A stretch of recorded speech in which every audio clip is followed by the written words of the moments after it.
Bienvenue à Langenardière, une ferme bio sous le label Nature et Progrès qui se situe ici, au sud-ouest de Paris. Dans ce reportage, nous partons à la rencontre de Julie, Eric et de leur équipe. Pendant 2 semaines, nous les avons suivis dans leur quotidien d'agriculteurs, producteurs et vendeurs. À travers cette expérience, nous avons pu mieux comprendre pourquoi consommer bio et local est essentiel pour l'écologie, pour notre santé et pour une rémunération plus juste des agriculteurs.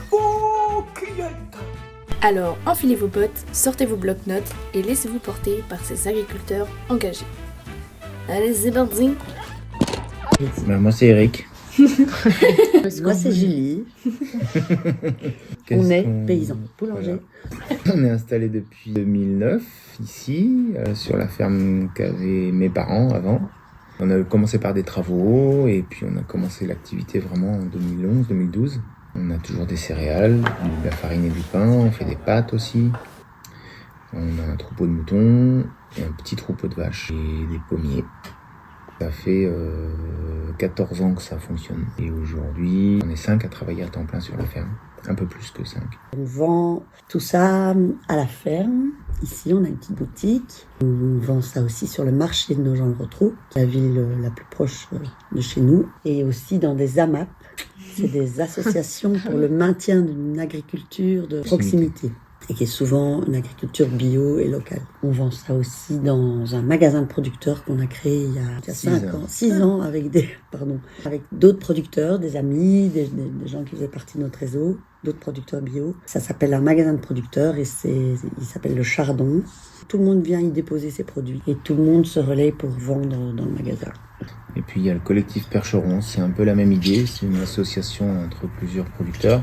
Là on vend nos produits sur Paris à des associations de consommateurs, comme des magasins, des AMAP. Il y a beaucoup de points de livraison et tous les mois. On s'est ensuite demandé pourquoi ils avaient choisi ce type d'agriculture, pourquoi avoir choisi de produire en bio, c'est-à-dire sans pesticides, engrais chimiques ou encore OGM. Alors, le bio, c'était pas un choix en fait. Pour nous, c'est une évidence. C'est une évidence, enfin c'est comme ça. Pour nous, on peut pas fabriquer de l'alimentaire, faire à manger et offrir ça à des gens, même s'ils l'achètent, avec le risque, c'est avéré, de les rendre malades. Avec des produits chimiques, c'est hors de question, on ferait pas ce métier-là sinon. Mes parents étaient en bio sans label, mais ils étaient déjà en bio, pour la même raison. Et on voit bien que des animaux et des plantes, c'est pareil. Menés en bio, les sols aussi sont beaucoup plus résilients, beaucoup solides, et ils vont résister beaucoup plus facilement à des changements climatiques, à des grosses tempêtes ou des gros coups de soleil ou des inondations en bio, parce qu'il y a beaucoup de vie dans le sol, que des sols en conventionnel, en chimique, ils n'ont pas cette résistance parce qu'il n'y a plus de vie dans le sol. Donc c'est les produits chimiques qui alimentent les plantes via l'eau qui est tombée sur le sol. Dès qu'il n'y a plus d'eau, on voit bien, dès que ça commence à sécher fin juin, les céréales, elles sèchent, elles mûrissent pas, elles sèchent sur pied. Parce que la plante n'a pas besoin de faire des racines, puisque tout qu'on leur donne à manger sont en surface. Et du coup, elle est très fragile et dépendante. Et c'est pas le cas en bio. Et les animaux, c'est pareil. Si notre santé aussi, si on passe son temps à contrer un symptôme ou un problème avec un produit chimique, on va pas régler le problème à la base, on va pas supprimer la cause du problème, et on aura toujours les mêmes problèmes, et même peut-être pire, parce que les produits qu'on va utiliser vont induire aussi d'autres problèmes. C'est un cercle vicieux et on ne veut pas rentrer là-dedans. On voit bien qu'en bio, ça marche, quoi. Il n'y a pas le même rendement, mais au final, on dépense moins pour produire moins, et au final, on gagne plus, quoi. Ou la même chose. On est conscient qu'on est peu nombreux encore, pas assez nombreux, de plus en plus, mais je crois qu'on est combien en France ? 14%, c'est rien. Je ne sais plus si c'est le pourcentage de la surface. C'est 14% de la surface, et en nombre de travailleurs, il y a beaucoup plus d'emplois en bio. Oui, plus. C'est une question de renforcer l'immunité et la capacité à se défendre soi-même, que ce soit notre corps ou celui des animaux ou le sol. N'importe quel produit chimique qu'on utilise va faire baisser cette capacité à résister. Donc va rendre soit le sol, soit les animaux plus dépendants. Et donc plus fragiles et on s'en sort pas, quoi. Dépendant du coup de l'industrie qui produit ces produits-là, et voilà pourquoi le bio. Okay. Pour obtenir le label bio, il y a des normes et des règles à respecter, c'est ce qu'on appelle le cahier des charges, que les producteurs et productrices doivent suivre pour obtenir ce label. Mais alors, comment ça marche? Pour le cahier des charges AB, donc c'est un contrôle, nous c'est Ecocer, c'est un contrôle par an minimum, où ils contrôlent tout ce qu'ils veulent. Ils vont dans les champs, ils regardent toutes les factures. Ah tiens, ça c'est quoi? Et ça vient d'où? Vous avez le certificat du fournisseur là? Ah non, je l'ai oublié. Voilà, faut un certificat à chaque fois qu'on achète quelque chose, beaucoup de paperasse. Ça bosse dur. Oh, ça bosse dur. Ça nous coûte 7 à 800 euros par an, même un peu plus. Et c'est un cahier des charges qui nous convient pas tout à fait parce que ils vont regarder que la bête ou les semences qu'on a achetées soient bien labellisées bio. Mais ça les dérange pas qu'on achète de la semence qui vient d'Australie. C'est pas très cohérent toujours. C'est pas toujours très cohérent. Et en plus, on voit que tout le monde l'entend, ça. On dit oui, mais le bio industriel, c'est plus vraiment du bio. Alors, c'est pas vrai, parce qu'il y a le cahier des charges à respecter. Mais on voit bien que le cahier des charges, il est allégé petit à petit, parce qu'il y a des pressions de gros lobbies et de gros industriels qui veulent, parce que ça les ennuie, qu'il y ait trop de contraintes, donc ils allègent le cahier des charges et puis ils arrivent à avoir raison au final. Et donc on arrive avec du bio qui est de moins en moins. C'est progressif, c'est très lent, mais pour faire face à ça, nous, et pour garder un peu la tête sur les épaules, on a pris aussi le label Nature et Progrès. C'est pas un label, c'est une mention, Nature et Progrès. Avant les années 80, on pouvait dire que Nature et Progrès garantissait une agriculture bio. Aujourd'hui, on n'a plus le droit légalement. Le seul bio, c'est AB. Sauf que Nature et Progrès a un cahier des charges beaucoup plus cohérent et beaucoup plus drastique que le AB. Donc là, on a les deux. Et ça nous coûte aussi, encore une fois, 700-800 euros en plus. Donc nous, on trouve que le AB, les contrôles sont pas assez sévères, entre guillemets, enfin pas assez pointus. Tout ça pour préserver une certaine agriculture industrielle qui, comme ça, peut mettre qu'elle est bio. C'est déjà mieux que rien, franchement. Ça garantit qu'il n'y a pas de produits chimiques dans les champs. Et j'ai posé la question une fois à une contrôleuse, je voyais marqué sur la porte de la voiture groupe Ecocer. Et je me dis groupe, ça veut dire quoi? Ça va jusqu'où? C'est mondial? Elle me dit on est en Chine par exemple, mais en Italie et en Espagne on s'est retiré parce qu'on n'arrivait pas à s'imposer. Ça veut dire qu'on peut se poser des questions sur le bio qui vient d'Italie par exemple. Voilà. Et qui du coup ferme les yeux sur certains trucs. Le label bio, on a un contrôleur qui va cocher des cases et si ça correspond pas, il met un blâme, etc.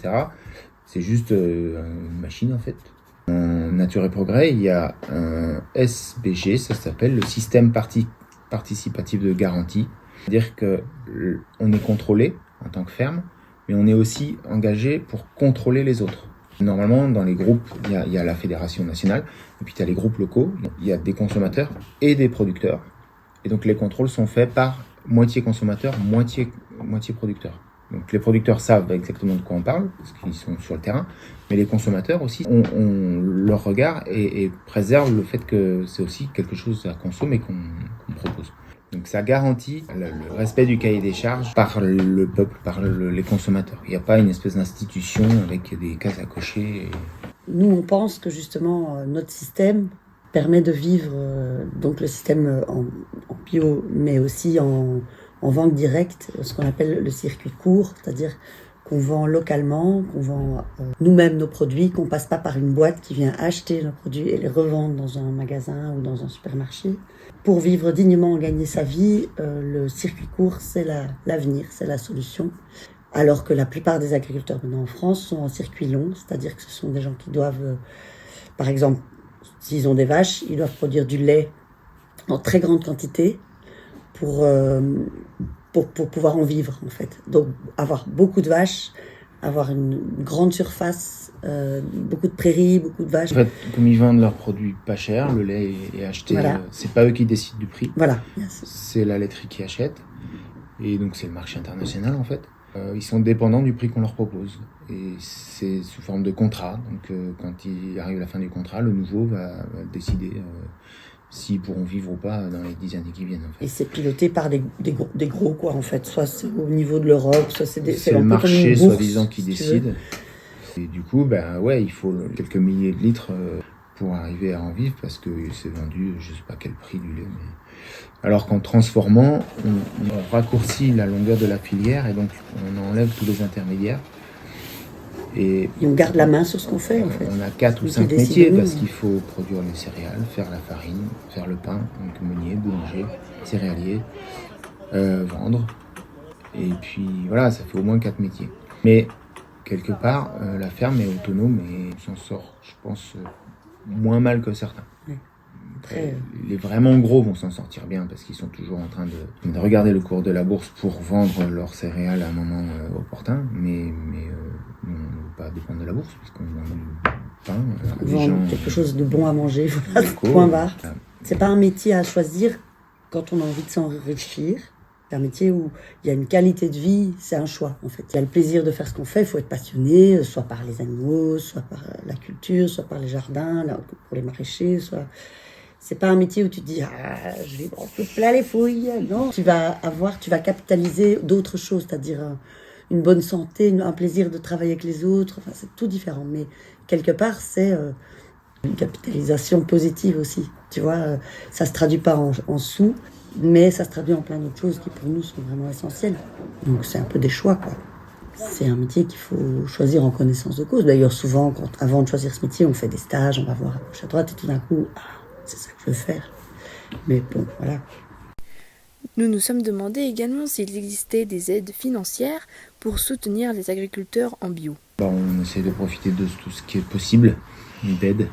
Parce qu'évidemment, on vend en direct, on ne dépend pas de la filière, mais on achète du choule, des assurances, des véhicules au même prix que tous les autres. Et ça augmente toujours. Et puis les aides, elles sont là pour aider aussi. Donc, tu peux peut-être expliquer quelles aides sont là ? Oui, mais les aides de la PAC, notamment. Oui. Vous connaissez la PAC ? La politique agricole commune, c'est des aides qui sont distribuées par l'Europe. La France a un peu son mot à dire sur où on envoie ces aides-là. Voilà, on touche 10% à peu près du chiffre d'affaires en aide, à 15%. Ça dépend de ton chiffre d'affaires. Entre 20 et 30 000 euros. Mais le chiffre d'affaires ici, c'est 220, 230 000. Mais c'est un chiffre d'affaires, c'est pas ce qu'on gagne. C'est pas le revenu. Il y a des salariés, il y a plein de choses à payer. Mais oui, il y a des aides. Il y a des aides à la bio. Enfin, il y en avait au début quand on a commencé, il y en avait plus que maintenant. Oui, c'est compliqué, mais... On essaye quand même un peu de casser le bio. C'est ça qu'il faut. Ça a bien marché en 2020. Avant 2020, ça marchait bien. Et puis, les aides ont baissé 21, 22, je crois. De la part de la PAC, en fait. Les aides pour favoriser le bio. C'est comme ça. Et puis, c'est sans surprise, quoi. C'est bien. Après, c'est notre métier qui nous fait vivre, c'est pas les aides. Non. Faut pas non plus arriver dans ce biais-là. Si on n'avait pas d'aide, on arriverait à s'en sortir. Il y a des fermes où, s'ils n'ont pas les aides PAC, ils sont obligés de fermer petit. Ça, c'est surtout en conventionnel, l'agriculture conventionnelle. Nous aussi, mais il faut faire attention. Ouais. Le 8 juillet 2025, la loi du plomb a été adoptée par le Parlement.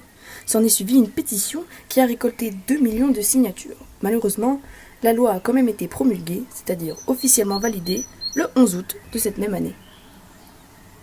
La loi du plomb, elle remet sur la table des choses qui avaient déjà été décidées et votées pour préserver la biodiversité, pour préserver les ressources en eau, pour préserver la santé des consommateurs et des paysans. Le gros sujet, c'est les néonicotinoïdes. C'est des produits qui attaquent le système nerveux des insectes et qui attaquent énormément de choses chez nous aussi. Donc il y a ça, mais il y a aussi, je ne sais pas si vous avez entendu parler des méga-bassines.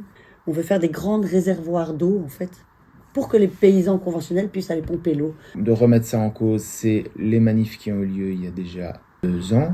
Il y a eu des manifestations de paysans dans tout le pays, où on voyait que alors les syndicats majoritaires, la FNSEA et la CR, la coordination rurale, qu'on ne voit pas souvent, mais là on les voyait, je suis en train de dire la même chose que tout à l'heure, voilà. Mais on est obligé. Qui eux veulent faire sauter tous ces freins parce que ça les empêche soi-disant de s'enrichir.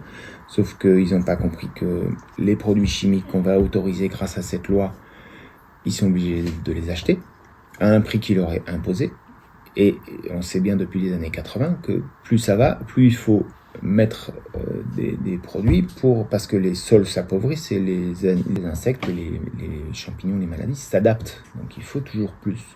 La loi du plomb, soi-disant pour favoriser le travail des paysans, elle va permettre le coup de massue de chaque facture où ils vont pouvoir acheter des produits, mais ça va leur coûter plus cher.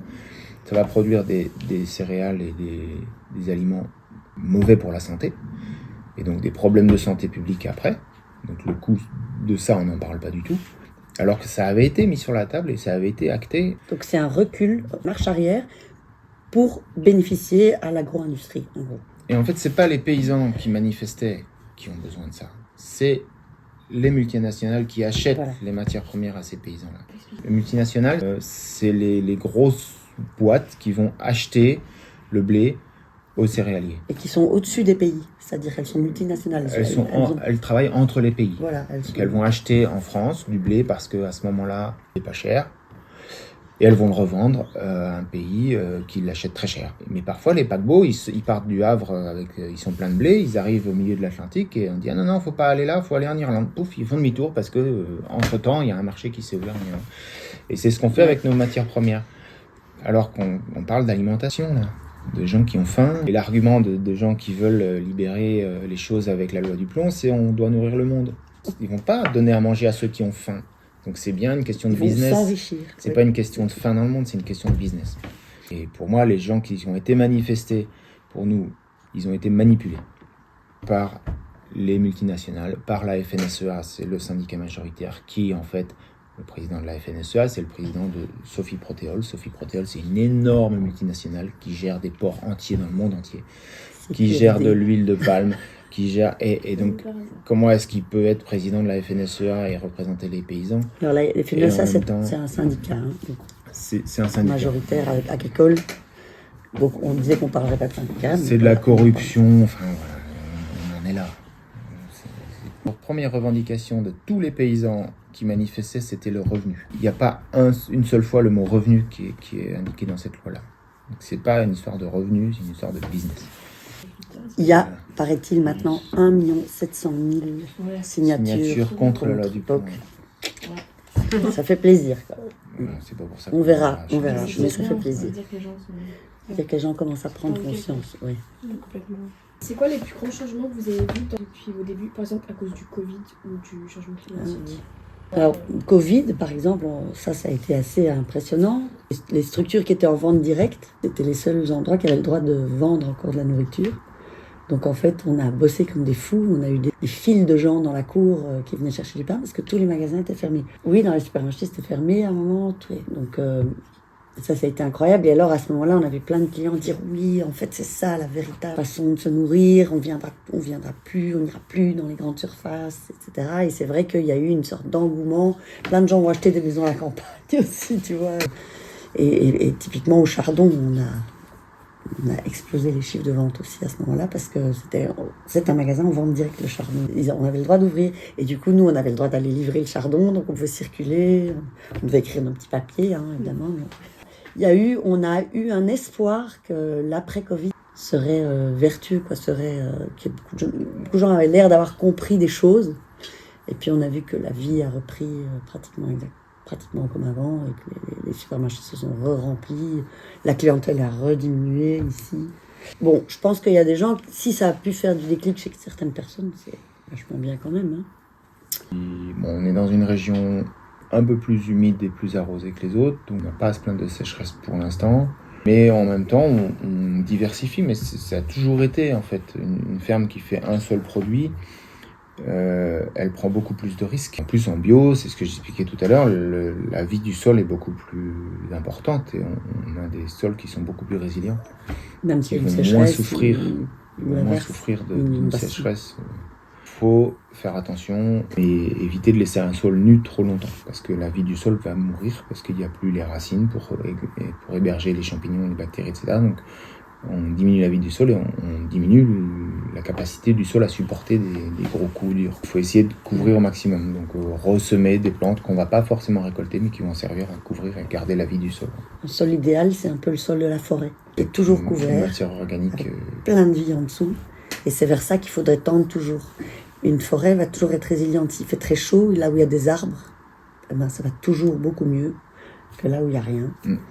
Et en plantant des haies, en plantant des arbres, en végétalisant le plus possible les villes, les champs, les campagnes, on aura beaucoup plus de chances de s'en sortir. Ce qui nous inquiète le plus, c'est le fait que l'être humain a porté atteinte à la biodiversité comme jamais dans toute l'histoire de l'humanité.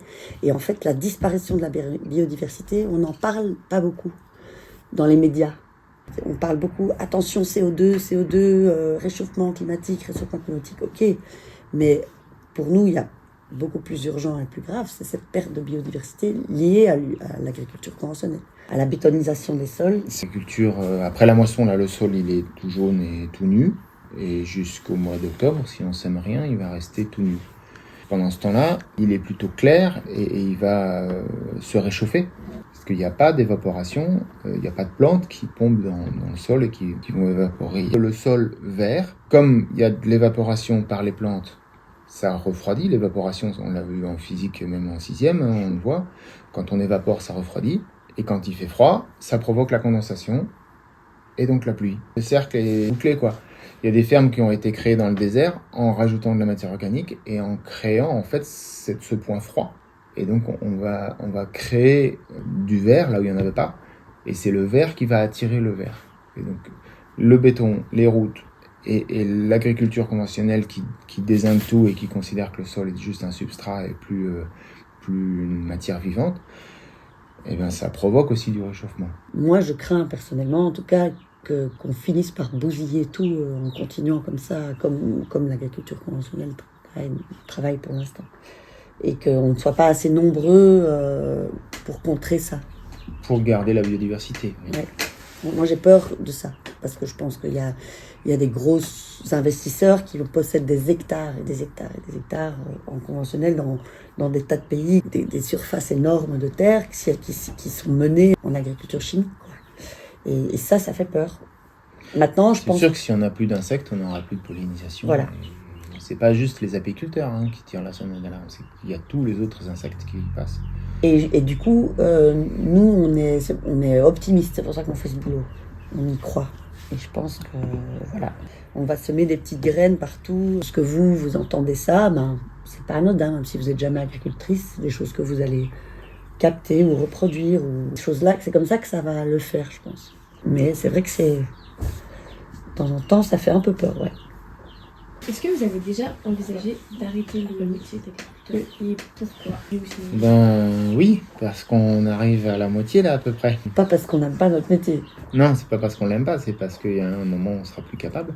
Qu'une ferme, c'est une grosse machine qui roule là et ça s'arrête pas d'un jour au lendemain et ça se transmet pas du jour au lendemain et il faut vraiment anticiper. Transmettre une ferme, c'est aussi compliqué que s'installer. Pour l'installation, il faut peut-être quelques années avant déjà préparer et puis on s'installe et puis il faut 5 ans minimum avant de savoir si on continue ou pas parce que c'est rentable. Peut-être même 10 ans. Au bout de 10 ans, on peut se dire « Ah, ça va, ça roule. Qu'est-ce que je remets en question maintenant pour que ça aille mieux ?» Mais pour transmettre une ferme, c'est un peu la même chose. Donc on commence à y penser déjà maintenant. Ouais. Mais juste parce qu'on a envie que ça continue. Et on a envie que ça continue. Il y a des gens qui peuvent très bien se dire « Bon, c'est bon, on vend tout à des Parisiens. » Et on se barre et nos terres vont être reprises par des conventionnels et nous on va à la retraite. Bon, alors nous, ça n'est pas dans le sens dans lequel on peut... Peut-être que ça finira comme ça. Si on n'a vraiment pas le choix. Mais l'idée de s'associer dans un an avec Pierre, déjà, c'est pour donner un peu... une visibilité. Ce sera une association, donc un GAEC, c'est un groupement agricole d'exploitation en commun. Un GAEC, il y en a plein. Ça permettra que nous, on soit 3 associés du GAEC, et si un associé veut sortir, il vend ses parts à un autre qui rentre. Un jeune qui veut venir s'installer. La ferme garde le même nom, et elle continue, et ça fait une transition progressive. Et il y a toute la clientèle qui ne change pas. On n'est pas obligé de vendre le tout à quelqu'un qu'on ne connaît pas forcément. Ce qui implique qu'on devra peut-être s'en aller, physiquement. Après, voilà, comme on habite sur place... Voilà, ça, on verra. Après, moi, si la ferme est reprise par des chouettes gens qui vont la continuer, moi, ça ne me dérange pas. Mais bon, voilà, ça on verra, on espère. Le bio, ça a son coût. Pas tout le monde peut se le permettre, ou alors décide de consommer autrement. Et qu'est-ce que vous voulez dire ces gens qui disent alors, que le bio est cher. Le bio est cher en supermarché. C'est très intéressante. Parce que le bio est cher en supermarché, parce que y a plusieurs intermédiaires qui doivent être contrôlés par Écossaire ou d'autres. Ça fait des coûts en plus. Chaque intermédiaire doit être contrôlé. Et au final, on a toujours les gros lobbies derrière qui n'ont pas intérêt à ce que la bio se vende à tout le monde. Parce que Sinon, tout le monde verrait que finalement, on est en meilleure santé avec du bio et il n'y a pas d'intérêt de manger d'autres choses. Et on pourrait jouer avec des flambis bio, si on voulait. Mais il n'y a pas d'étiquette en dessous. Voilà. Mais non, pour rester sérieux et répondre à la question, c'était quoi ? Pourquoi est-ce que le bio est cher ? Pourquoi est-ce que toujours le la bio même est cher ? question qu'on entend. Le pain qu'on vend ici, le pain de base, et même le pain aux graines, au kilo, il est moins cher que le pain de campagne de la boulangerie de la ville du coin. Donc notre produit n'est pas plus cher que le produit conventionnel. Vous allez chez Leclerc, la baguette à 20 centimes, c'est sûr qu'on ne peut pas les battre. Oui, elle fait 250 grammes aussi. C'est pas un critère faut pas se baser là-dessus pour dire que c'est cher ou pas cher. L'alimentation, ça a son prix aussi. Mais notre produit ici à la ferme est moins cher que le pain qu'on trouve dans une boulangerie de village. Classique. Et en plus, il se conserve une semaine. Et en plus, on n'est pas malade avec ce pain-là. Donc, on va moins dépenser chez le pharmacien après. Le bio, c'est ça aussi. Oui. Alors, il faut savoir que ça, c'est une espèce de légende qui circule, pas dans... Il y a du vrai là-dedans. Il y a des produits bio qui sont très chers. Et pourquoi aussi ? Parce qu'il y a un problème plus général, c'est que nos sociétés de consommation maintenant, les familles sont moins prêtes à mettre un certain budget dans leur nourriture. Maintenant, dans les années 50, le budget nourriture, c'était, je sais plus, mais c'est 70% du budget du salaire. Du ménage. Aujourd'hui, cette part, c'est hyper réduite. C'est 20 à 30%. Parce qu'on donne envie aux gens de consommer des écrans, avoir une belle bagnole. Et puis, des assurances, les vêtements. On est obligé. Donc, évidemment, on va se rendre compte qu'on a un caddie plein au Leclerc pour une certaine somme. Évidemment, si tu achètes en bio, tu n'auras pas ton caddie plein pour la même somme. C'est pas possible parce qu'en fait, il y a aussi une notion de juste rémunération. Nous, les agriculteurs bio, enfin pas tous, on essaye d'être rémunérés à un juste prix qui nous fait vivre. Il faut savoir que la plupart des produits que tu vends en supermarché, si tu descends toute la chaîne jusqu'aux producteurs, les producteurs sont payés des clopinettes, rien. C'est pour ça qu'on va chercher les produits ailleurs dans le monde, là où on peut payer les gens. Le blé d'Ukraine, où je reviens avec ça, mais avec je sais pas même d'où, les poulets de je sais pas quoi, ils coûtent beaucoup moins cher. Et en circuit court, on enlève tous les intermédiaires, donc on enlève un coût. Donc vive la vente directe en gros. Le bio est moins cher en vente directe qu'au bout de la chaîne en supermarché. Le bio cher est entretenu aussi un petit peu pour contrer le bio en général. On dit oui, mais il n'y a que les bobos ou les riches qui peuvent se nourrir. Ce qui est en fait un peu faux. Ça dépend de comment tu organises ton budget familial et ça dépend d'où tu vas acheter ton bio aussi. Mais aussi parce que les gens sont habitués maintenant à acheter de la nourriture qui coûte rien, mais qui est très mauvaise. Où il n'y a rien à manger en fait, dedans. Donc en gros, ils doivent en acheter plus, donc en fait, en gros, ça revient... Donc c'est vraiment un truc à déconstruire. Mais par exemple, ceux qui sont en ville, qui n'ont pas forcément les moyens. Il y a des marchés en ville. Il y a beaucoup de marchés. Il y a des AMAP en ville de plus en plus. Ça demande un peu d'investissement de temps. Oui. De se bouger un peu plus. Et aussi d'éducation. C'est sûr qu'il y a des chaînes de magasins, La Vie Claire par exemple, c'est du bio, mais c'est très très cher. Voilà. Les Biocoop font un peu plus d'efforts, ils ont des produits pas chers. Mais La Vie Claire dans le sud-est de la France. Il y a aussi des abus de ce côté-là, oui, bien sûr. On voit que le bio intéresse des gens un petit peu plus éduqués, tout ça, qui ont un peu plus les moyens. Donc on en profite, donc on monte les prix. Tout ce qu'on rêverait, c'est que la bonne nourriture soit accessible à tout le monde, la nourriture cultivée sans pesticides, et que la nourriture cultivée avec pesticides soit labellisée non bio. Aux pollueurs de payer un certificateur, au moins de nous payer notre certificateur. Voilà. Parce que là, c'est nous qui le payons pour justifier qu'on fait du propre, alors que... Et on fait de la bonne nourriture. On est obligé de le dire comme ça, alors que les autres, c'est normal. On se pose pas la question. Voilà, ça c'est vraiment important d'éduquer les gens à ça. Et en ville, comme vous dites, vous avez raison, c'est compliqué. C'est une question importante et pas facile. Puis il faut savoir que beaucoup de gens disent ça, aussi sans savoir parce qu'ils l'ont entendu, mais aussi pour se dédouaner de ne pas acheter bio. Où il y a moyen c'est pas aussi plus facile. C'est un peu plus loin qu'elle dit, quoi. Et on vit un peu dans une société où on veut tout de suite aussi. Ça demande en fait, et c'est comme la santé, un peu de se prendre plus en main. Un petit peu plus réfléchir, de s'organiser, comme on veut aller au plus facile et dire que le bio c'est trop cher, ça balaye la question. C'est un mode de vie en fait. C'est pas modèle. bourgeois, bobo, c'est un mode de vie. La loi Egalim, qui n'a pas été appliquée, mais c'était 30% de bio dans les cantines à l'horizon 2019, je crois, au départ, je sais plus. Ça n'a jamais été respecté, mais les assiettes reviennent vides quand ils mangent du bio. Ça aurait permis de convaincre les enfants déjà que le bio c'est bon, et par leur intermédiaire, les parents, à venir petit à petit acheter du bio et comprendre qu'on est en meilleure santé, on a moins de boutons et on se sent mieux quand on mange bio. Qu'aimeriez-vous que les jeunes comme nous comprennent sur votre métier et sur l'agriculture en général? Tout ce qu'on vient de vous dire. C'est beau. Eh ben, aller voir des fermes bio, aller faire des stages dans Du woofing, ouais, et aller voir la diversité et surtout le bonheur qu'on a de travailler dans ce genre de... Après... Ou pas, non mais... il y a des fermes où on peut aller ils ont voir. du mal. Oui, mais c'est parce qu'il y a un côté passion là-dedans, mais pour moi, il y a un point essentiel que je veux transmettre, c'est que, pour moi, l'avenir, c'est dans le collectif et les décisions horizontales. Pas avec quelqu'un qui décide qu'on va faire ça, et les autres qui exécutent. Après, c'est plus lent, plus compliqué, mais hyper intéressant. Je suis pas sûr que si ça se fait à la verticale, à l'ancienne, ça marche pas. Hein. Ça peut marcher aussi. Après, la satisfaction et le bonheur que nous, on en retire, c'est du collectif. C'est l'échange avec les autres et des clients et la vente directe permet ça. C'est qu'on a tous les jours le retour positif, négatif de temps en temps, mais rarement des clients. Et ça donne une raison d'avancer, quoi. J'aime C'est tellement vraiment marcher. ça qui nous fait du bien, quoi. Les gens qui te disent « je peux plus me passer de votre pain, mon fils il veut plus manger un autre pain, ma petite fille elle veut que vos pâtes », tu te dis voilà, il y a un peu de... C'est incroyable, il y a une raison pour laquelle tu fais ça. C'est les enfants qui amènent leurs parents à notre Parfois temps. c'est comme ça. Ouais. Je veux ces pâtes-là, mais je veux pas d'autres. Ça nous permet de tenir face à des choses qui, quand on est tout seul, c'est un peu dur. Nous donnons ensuite la parole à Delphine et Pierre, 2 salariés de la ferme, pour en savoir plus sur pourquoi ils ont choisi ce métier, pourquoi dans une ferme en bio, et s'ils avaient un message à faire passer.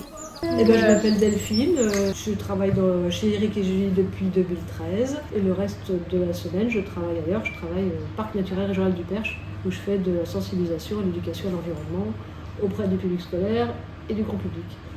Pourquoi tu as choisi de faire ce métier? Ça donne du sens à ce que je fais, au message que je peux transmettre dans mon autre activité professionnelle et parce que je travaille avec mes mains.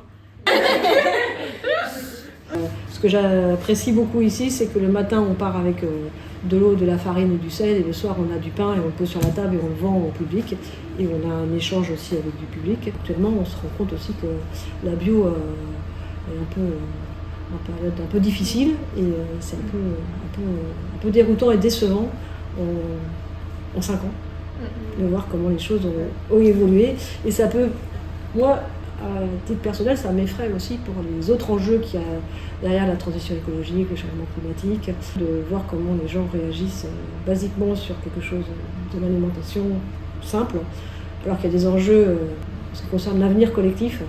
Et c'est pas très réjouissant, je trouve, en soi.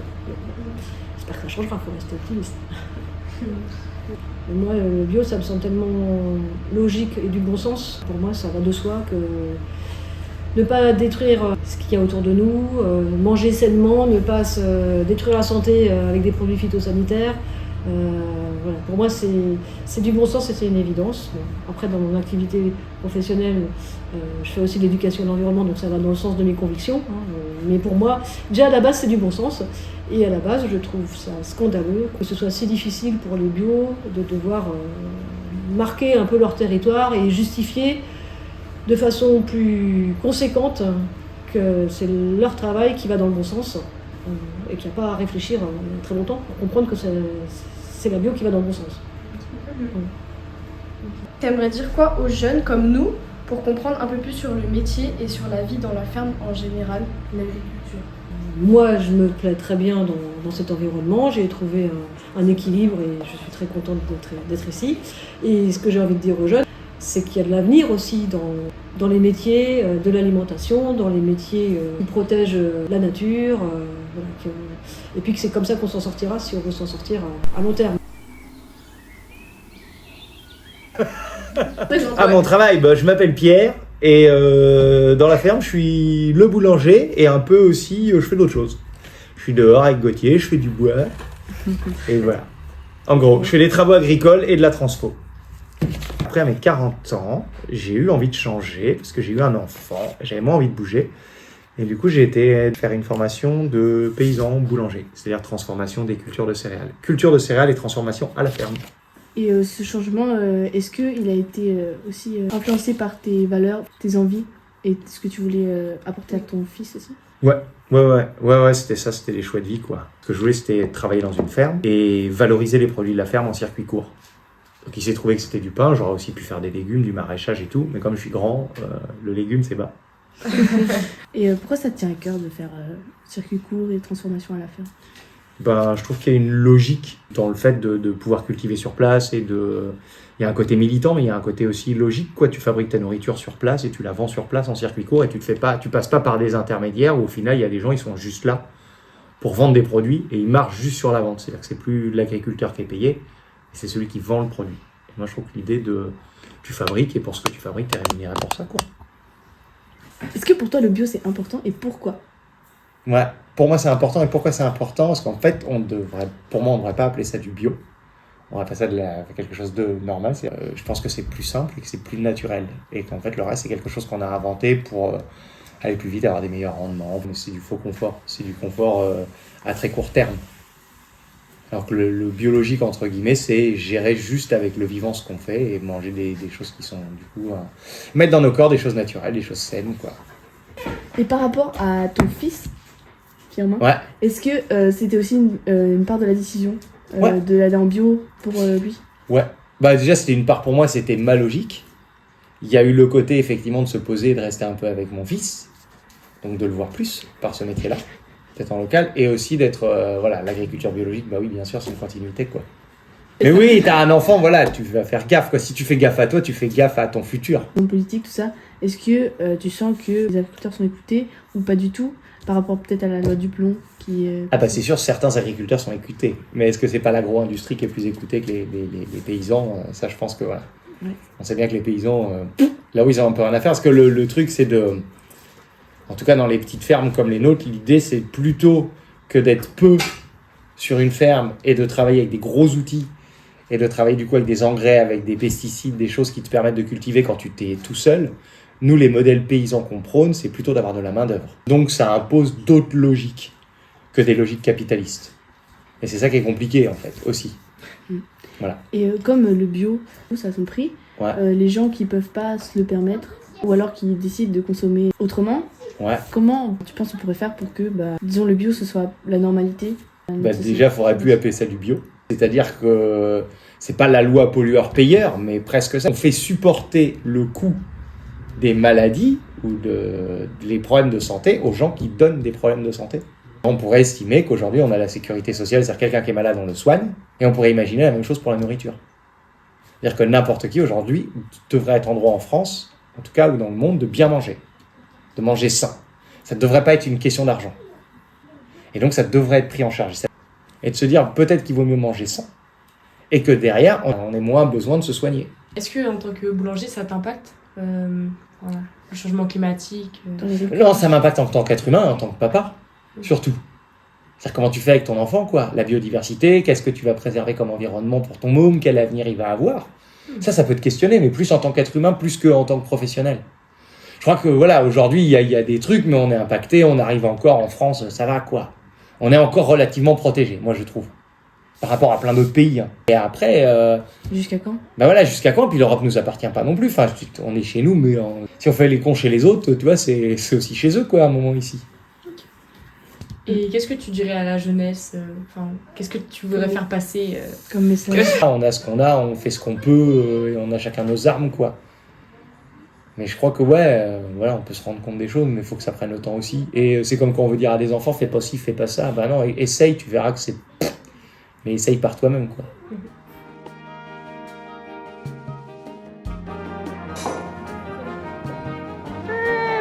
Joli.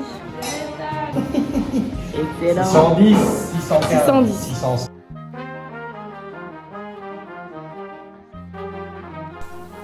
Nous espérons que ce reportage vous aura plu et qu'il y aura eu un impact positif sur vous. En tout cas, merci de nous avoir accueillis 2 semaines à vos côtés, Julie, Eric, Pierre, Delphine et Gauthier.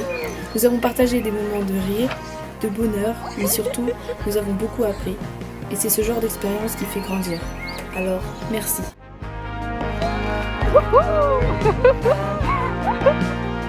Avec Eric dans le bac. Ah, où c'est tombé? La boulette. Pousse un jaune.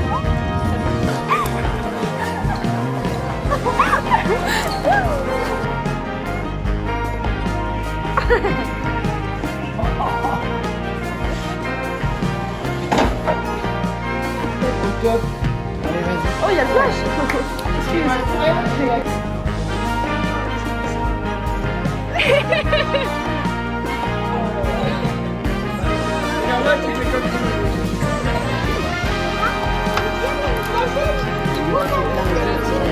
Ah, c'est cool, hein.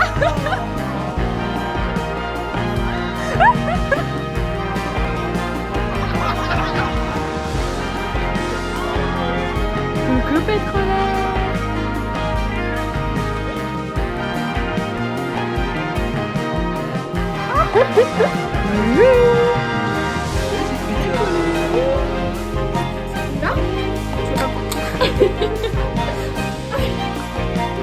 Bien, bien, le chat.